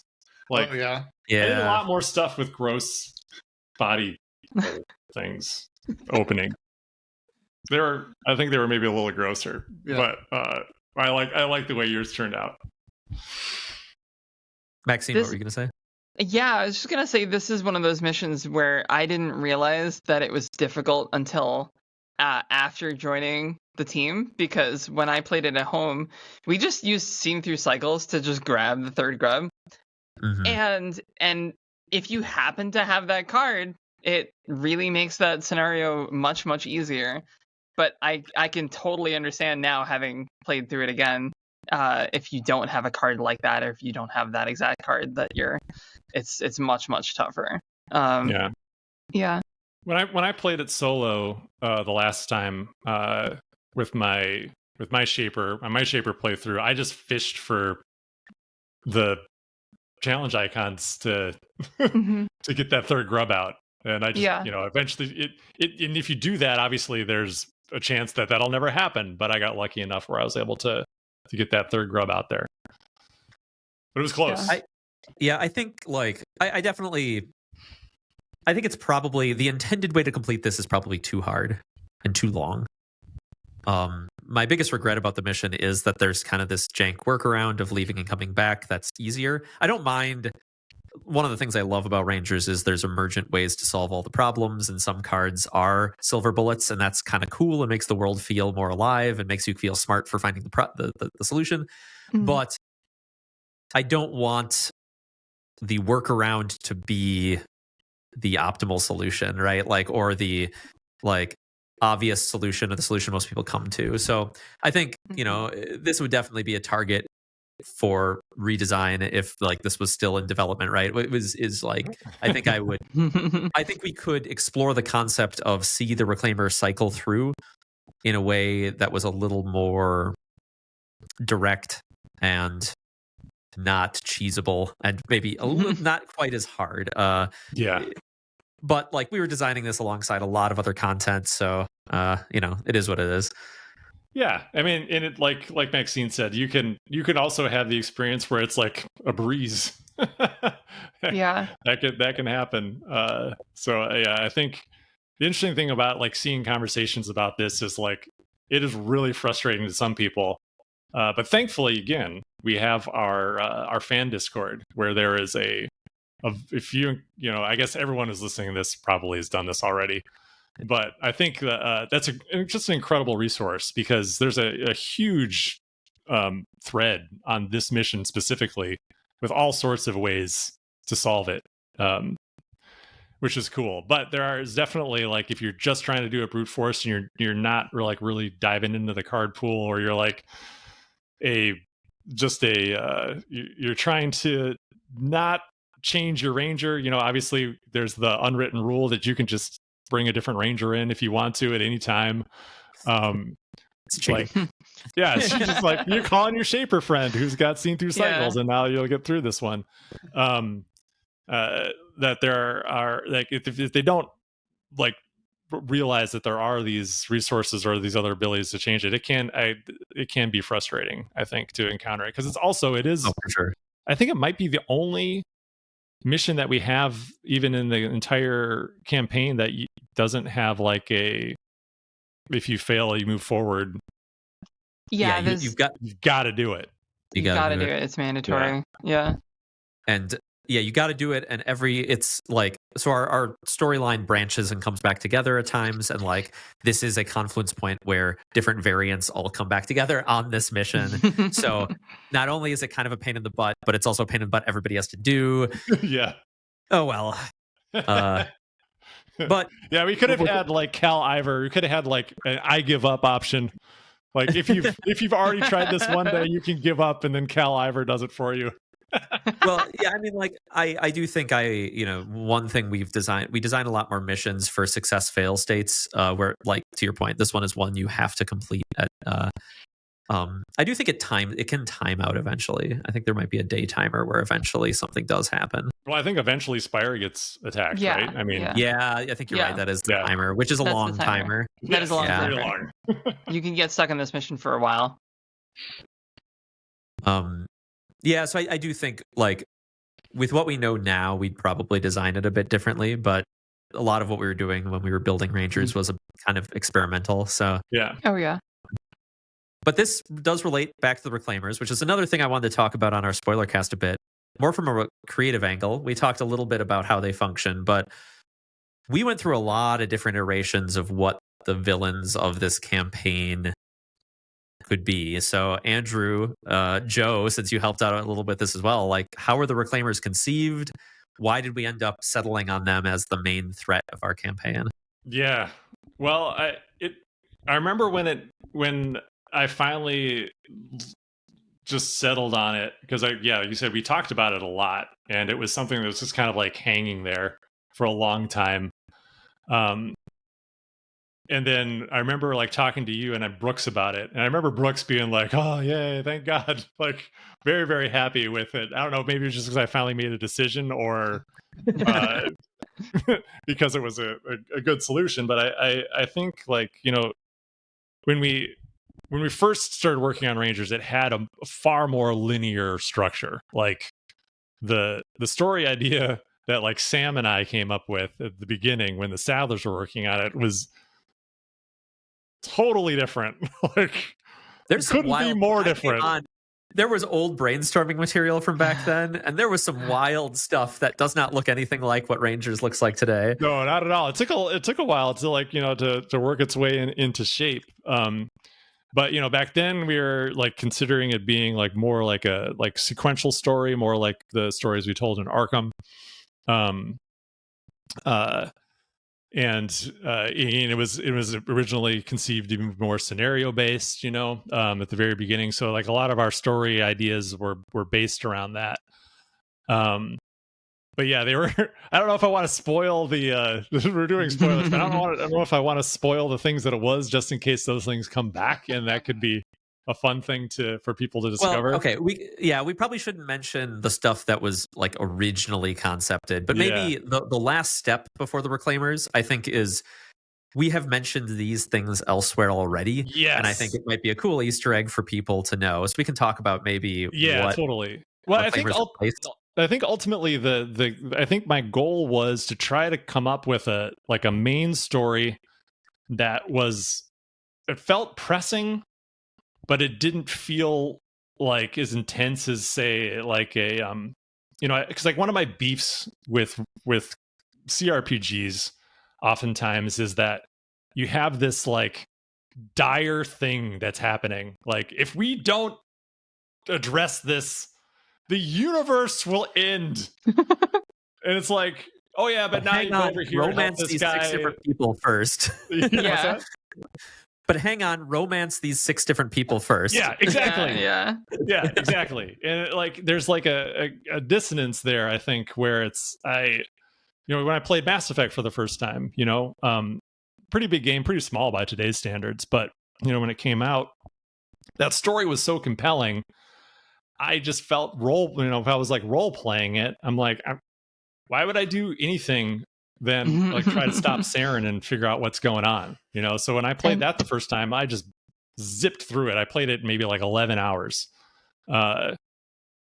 because it didn't really make any sense to me narratively to ignore this like cosmic threat that was bearing down on you. So I wanted to try to avoid that. So like trying to come up with something that was like a threat, but wasn't so intense that if you ignored it, you felt like you were like, I don't know, falling down on the job as a ranger. So then, I landed eventually on the Relger Beast invasion.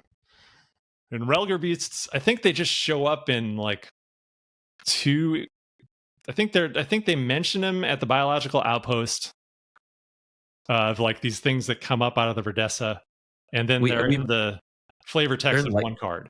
Yeah, and they might show up in Legacy a little. I think they're mentioned at some point. Yeah, but yeah. So Relger Beasts were this invention of Sam's, which were essentially just like wild boars, but that acted kind of like locusts. That like cyclically they would show up and just rampage through the valley and destroy things. And there was like a moment in the timeline that he'd written where like the Shapers like show up to save Spire from a Relger Beast invasion. So I did some sketches of these Relger Beasts to like, because I didn't feel like a bunch of wild boars was quite exciting enough. So I did a version of the Relger Beasts that were very much inspired by Oryx and Crake, where in that book they have like these pigs that they grow human organs inside of them for like transplants. But everything in Oryx and Crake, the world ends. So like all the scientists who are working with these pigs are dead. But now the pigs were still like walking around the facility where they were birthed, and because they were incorporated with like these human organs, they developed kind of like this like really strange like alien / human intelligence, and were these really creepy things. So that was kind of in the back of my mind as I was doing these drawings of these Relger Beasts. But when I was thinking about it, I was like, they just kind of seem like, I don't know, they're just, again, just kind of like too pig-like, and I don't know, it didn't really vibe with me. But then one day I just had this thought of just the word reclaimer just like popped into my mind. And I was like, well, that's cool. Like that sounds like a cooler villain than a Relger Beast. And then when I started thinking about reclaimers, I was like, well, now we can get weird with it. And then started to think of like this, this life cycle idea. And it just, I don't know. And then I don't remember where we went from that. I don't remember where it went from there. Well, I kind of took it from there, right? Yeah. And I think, some of the big themes of Rangers that Rangers is trying to explore, especially where the Valley is exploring these ideas of like, when do you intervene? When do you hold back? And then like, what is human intervention in an environment that has been shaped by humans so much? Yeah. Like that's a big fundamental question that's kind of being asked in different ways throughout the campaign, little ways and big ways. And like, with our larger campaign, we wanted to explore that. And like the Relger Beasts more directly resemble, wild boars today, which like in North America cause all sorts of havoc and things. And like, because they had this more direct allegory, comparison, it was, I don't know, maybe just a little too grounded. Yeah. And I wanted, like, the Reclaimers offered this opportunity, and the reason we ended up going with them is they're, intentionally more alien and explicitly biomelds, right? They cannot be confused for anything that currently exists. And their purpose, like, the Relger Beasts kind of have this very close analogy to like controlled burns and fires in like the way they were kind of cyclically sweeping through. Whereas the Reclaimers are more of this like serve this recycling purpose of consuming these structures and things. And you can potentially extrapolate where this biomeld originally evolved from. And so because they were more directly and obviously human intervening, I think they explored these questions a lot better than the Relger Beasts ever did. Totally. So that ended up working a lot better for us.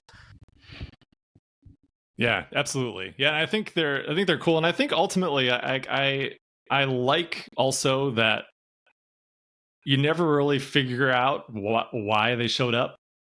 You know, it's not something you ever get to the bottom of. Like, it's just a force of nature that comes through and you deal with it, which to me feels much more just like life. Like, you don't always get to the bottom of whatever the crisis was. Like, the crisis shows up, you deal with it, and then life goes on. And I really liked that about our story. I thought that was fun. There's like little tidbits in there, but you know, the mysterious Berdessian has some hints for you. But yeah, definitely. Well, and there might be more to learn than Legacy of the Ancestors. Let's just say. But I think a big thing for me is like never trying to explain too much, because I always feel like the more we just explain just a little bit, and then let your imagination run, and then whatever you think of is going to be far cooler than anything that we're going to definitively say. Mm-hmm. Yeah, I really appreciated that about where we ended up with the story too, where it's just life. The Reclaimers also, and like the Relgar Beast kind of accomplished this as well, is like Rangers. One of the bigger challenges with Rangers is like we don't have human villains, right? Like, I think a lot of modern stories rely on human villains and exploring like why are they a villain, right? And like the Rangers, because of where humanity is at in the future of Rangers, we just don't have those things. There are misunderstandings, but like those aren't villains, right? And so a lot of our storytelling is more like man versus environment instead of like man versus man, right, as it were. Mm-hmm. And it's interesting because it's a very different kind of storytelling than a lot of comparable media, especially in games right now. The Relgar Beast formed a very concrete thing. You know, we still ask these questions about intervention, but it formed this. It still brought in that kind of more traditional urgency and pressure. And we've got some of that in some of our future campaigns as well. But I think it enabled us to have a little bit of common ground for folks coming in from stories where there is like a very direct pressure of like a villain. You mean Cal Iver's not the villain? I did kind of hate that guy. Feelings, I guess.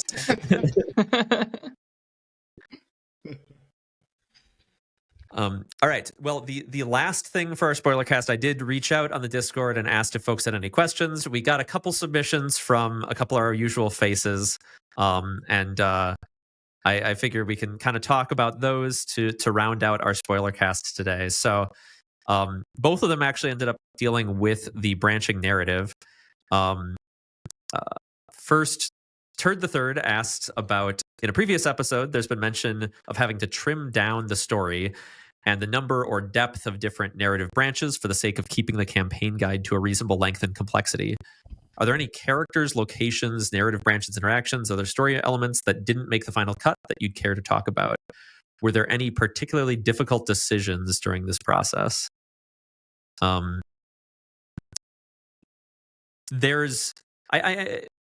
I definitely wanted to include the question because I appreciate Turd for sending it in on such short notice. But we're not going to talk about.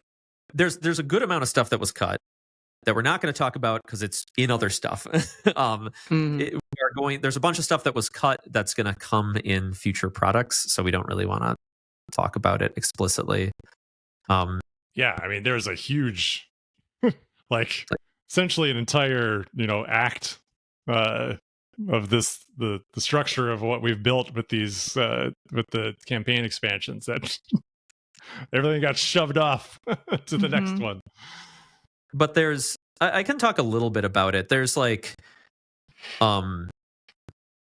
there's more kind of narrative variance that we cut. So the main storyline, goes through Rising Waters, and then you go and you kind of start getting hints of the Reclaimers. Then you have to decide how to deal with them, or like how you want to research them. And that's kind of our first major split where it sends you to two completely different missions. within each mission, there's usually like a fail state and a success state, whether that fail state be timing out. And so there's little variances like that. But then we come back together eventually for, like we talked about, finding the nest, into the nest. And then finally, for the finale, we split off into this big 3-pointed, there's like 3 different potential finales. There's kind of this other weird thing that doesn't fit directly in the branching structure with the Mysterious Verdecian. And you kind of get this parallel thread you can do with the Mysterious Verdecian. And when and where you do that changes some of the interactions you have in the main story, but it's entirely optional and you can ignore it. And so that kind of creates this variance in when you engage with the side mission structure of that. And created a very, very complex like entry matrix when you reach biological outposts. Oh, yeah. Yep. And that entry matrix is a perfect example. Like there was more stuff and there were a lot more ambitions for kind of free floating consequence, like side activities with things that impact the main story a bit more. There was more character death or injury or disappearance earlier on, especially from things like the rescue missions. But we softened some of that because those deaths and disappearances just make our matrices of like how many different entries you have to potentially go to really long and like chewed into our word count and character count like wild. And like not only is it there like all the repercussions of removing this person and then like anywhere they show up we have to change that, but one thing we found, like Rangers, the world feels very alive and a lot of the characters very connected. And so if you remove a character and nobody comments on it, it's weird. Yeah. And it feels like nobody cared, right? And so like it's not just everything that character touches. It's like anybody who knew that character or would care about that character feels odd for them to not react to it. And so in the end of the day, it felt more true to the world to not have that character die or whatever. Yeah. So that's why character disappearances are things that happen in finales, not things that happen throughout. So that was one big thing that we kind of dialed back on a little bit. Yeah, and I really like that we had that consequence where Cassandre or Ale could die or be lost. You know, I guess we leave it kind of open. Ain't nobody dead. That's right. But I really like the body. I really like that we did that though, because like it I don't know, there's something about it that just gives it weight.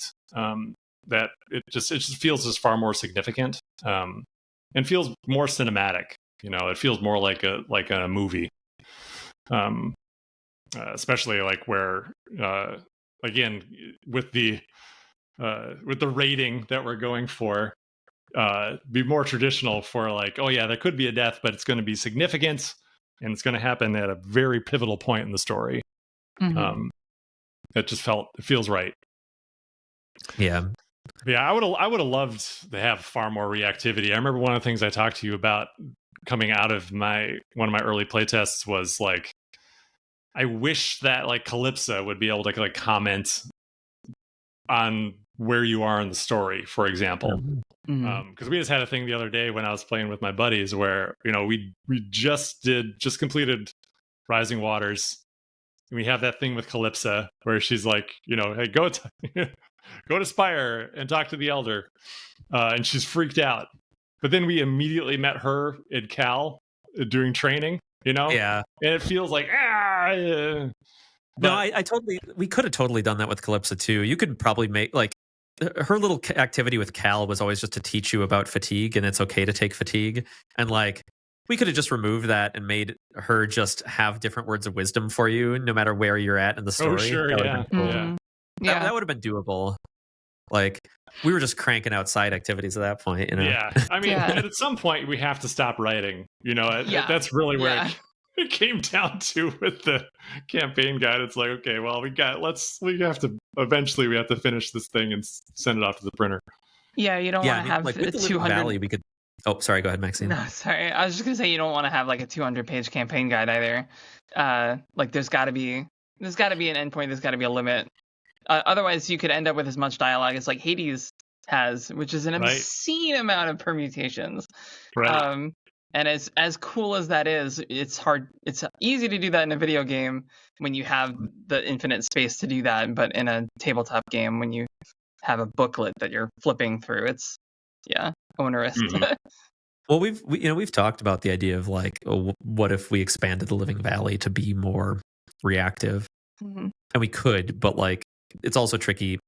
Hades is a digital sale with no real overhead that's selling to millions of people.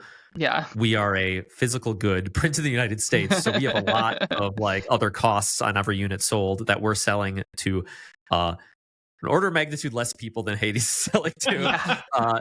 And so, like, ultimately, we just can't, like, business wise, it is not justified to spend all this time writing all of this content for this game. We might add stuff, in the future, and it's fun too, but like we just can't justify putting infinite variants on this game, unfortunately. Yeah, well, let's just sell a few million copies. I mean, yeah, exactly. There you go. Yeah, done. Well, if our fans out there, if they want us to do that, and essentially for Earthborne Rangers to become the No Man's Sky of tabletop games, just convince everyone to buy a copy, and then we'll be set. Like that's true. If like as we release more content and stuff, like if Rangers continues to be a success, I'm sure we will deepen the game, right? Just out of like, we even saw that back with again, digital ability to enhance it, but like with Mansions of Madness back at Fantasy Flight, like that line ended up being very successful for us. And that first mission, the very first, the one that most people play, Cycle of Eternity, as the game continued to do well, we just put more and more variance and interest into that mission until that single scenario is bigger than like most of the rest of the game combined, just in sheer variety and stuff that can happen inside of it, because we kept enhancing it. And so, if we can get there with Rangers, that would be awesome. Yeah. Okay, well, our last question is from SM Tilson. Also has to do with branching narrative, and he asks, what is each team member's favorite part of the branch narrative, and how did it come about in a play session? I wasn't quite sure. Like I kind of outlined, our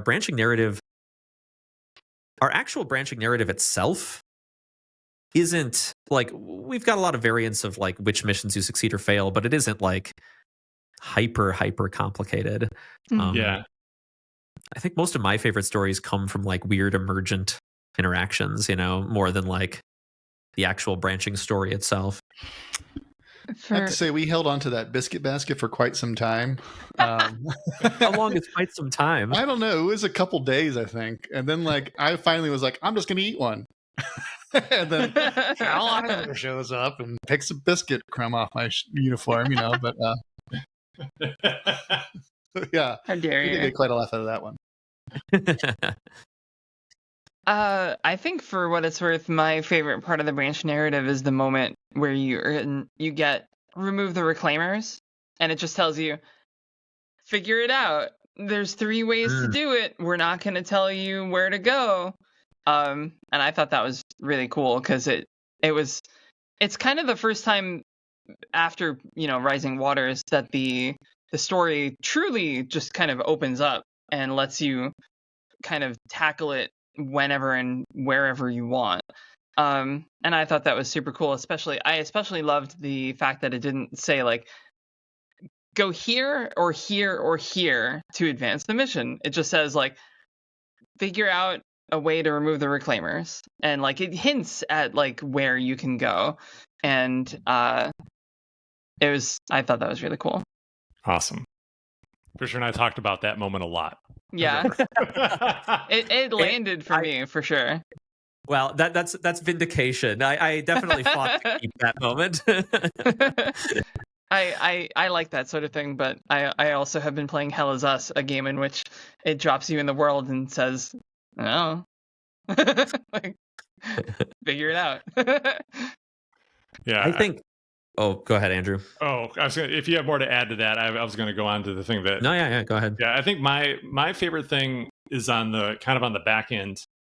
I really liked the conclusion of the sensor network versus what was is it Secret Invasion? What's the one where you can either go and search for the reclaimers on your own, or you can do the sensors. Yeah, it's Secret Invasion and Sensor Network. Yeah. So what I like about that the most is I really enjoyed recontextualizing the reward for that, because you get the reward no matter what you do, but what it is and when you get it is totally different. So like if you do the sensor network, the reward is the thing that you're using to essentially look for the reclaimers. But if you don't do that, then when you go to the biological outpost, they give you the thing and say that they got it from Renkobo and it's a Mississippian thing. And I think that stuff is fun, because like it really just it's a tiny detail, but I think I liked being able to use essentially the same game piece, but create a different circumstance around getting it and changing the context around what it even is.